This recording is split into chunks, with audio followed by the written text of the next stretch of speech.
Udah selesai kan buat kasus? Iya Pak. Dengan dua kasus ini dan untuk para pelapor yang masih menunggu jadwal sidang, apa yang Bapak katakan Pak bagi para pelapor yang masih menunggu? Kita akan proses ini betul-betul dan ini kan akan yang setiap hasil rapat akan dimonitor jalan apa enggak. Jadi jangan dikira kita habis putusin terus kita lupain, enggak, kita jalan terus. Dan pelapor yang lain ya saya himbau jangan takut untuk ngadu masalah-masalah apa aja yang mereka hadapi ketika mereka melakukan bisnis di Indonesia. Kita sedang memperbaiki iklim investasi secara serius. Jadi kan Anda lihat birokrat tuh lama banget, asalkan yang begitu. Tapi itu birokrat kita beresin. Ini kebetulan sebelah sini birokrat kan tadi bertele-tele, emang seperti itu caranya. Makanya Satgas ini penting karena ini lintas kementerian dan didukung oleh Kepres. Jadi kecurigaan misalnya saya terima sogokan kan, misalnya ini kan Anda lihat sendiri kan kebetulannya bolak balik nanya, saya nanya ahli-ahlinya. Padahal kalau saya kan langsung bosnya Bea Cukai, lu berubah selesai lo, besok kalau nggak berubah lu pecat, gua pecat lo, bisa gitu. Tapi nggak begitu, ini proses pengadilan yang harusnya berjalan seperti itu, cek peraturan segala macam, kita assess risikonya seperti apa, lalu ambil keputusan. Jadi ke depan akan ada kasus yang lebih besar-besar yang dampaknya ke ekonomi besar juga. Saya sedang suruh percepat kasus yang besar itu supaya message-nya clear ke pelaku bisnis bahwa Indonesia serius memperbaiki iklim investasi. Pak, tadi katanya mau ngasih punishment ke Kemenhub, Pak. Ke Kemenhub tadi. Serius Pak? Bercanda itu. Kalau ngomong ini gue potong anggaran lo, itu bercanda.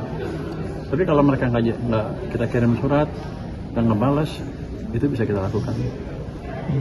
Kan udah jelas kan, triggernya dari Satgas akan kirim surat ke Kemendak. Oh yang perhubungan, yang barusan kan perdagangan. Oh yang pertama Pak.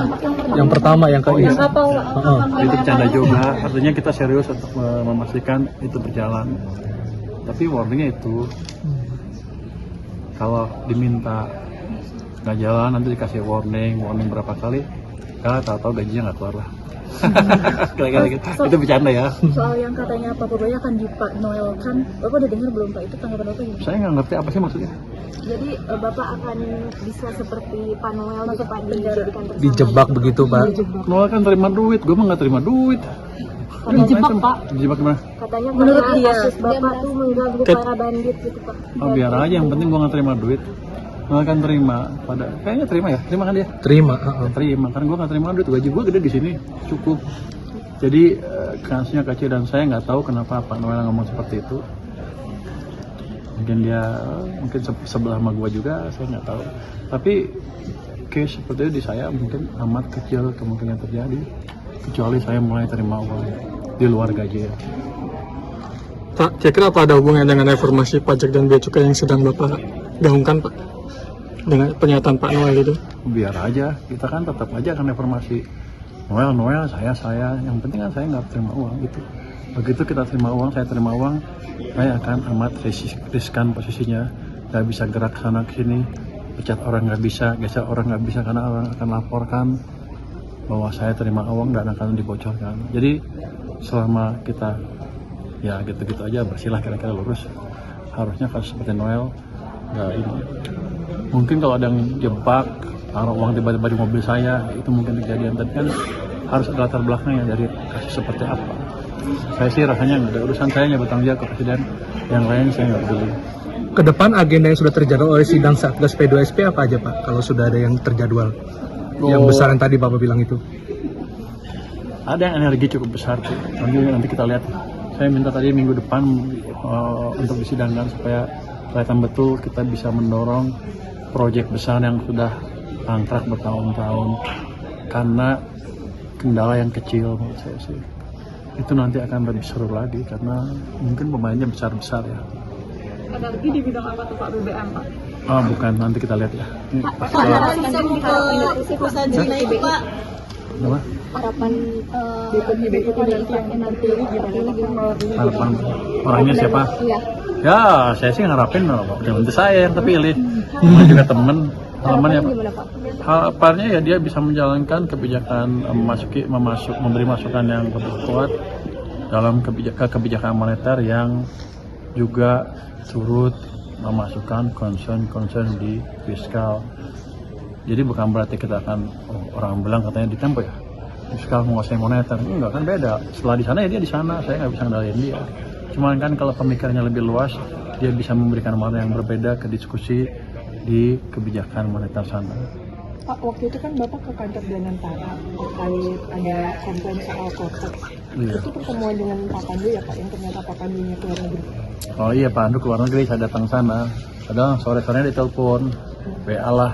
Ya udah, paginya saya kasih tahu, saya ke sana. Tanya dia pergi. Saya bercanda aja, kabur lu ya. Padahal itu bercanda. Terus gimana Pak hasil setelah Bapak sana, apakah udah solve problem? Nah, itu yang saya bingung. Waktu di sana kan mereka nggak bisa memperlihatkan masalahnya. Mereka bilang hanya Pandu yang bisa memperlihatkan masalahnya itu di komplainnya Pandu. Ya, itu yang saya bingung. Udah kontakan sama Pak Pandu? Udah, dia kan teman baik, gak ada masalah itu, bercanda aja. Tapi aktivasi konteks itu melibatkan penurunan laporan SPK atau enggak? Apa? Realisasi laporan SPK terpengaruh sama aktivasi konteks nggak sih sejauh ini? Sejauh ini sih enggak. Saya curiga salah satu masalah waktu Pandu masukin nggak masuk karena mungkin bandwidthnya kurang lebar, mungkin banyak sekali yang masuk pada waktu itu. Jadi saya pikir nanti sekarang, nanti Februari sampai Maret, April kali saya perlebar bandwidth yang di Kotek. Jadi masalah tadi mampetnya crowded terlalu padatnya orang yang masuk tidak menjadi masalah dari Kotek. Ya. Kalau saya lihat sih kemarin ketika mereka pamerkan ke saya, show ke saya, nggak ada masalah-masalah, malah nggak ada. Artinya dalam keadaan normal, dalam keadaan sepi kayaknya udah bagus tuh aplikasinya. Mungkin kalau banyak sekali jadi terganggu. Saya akan perluas bandwidthnya dari Kotek supaya pasti sampai April nggak ada gangguan. Pak, kapan kita ke perusahaan?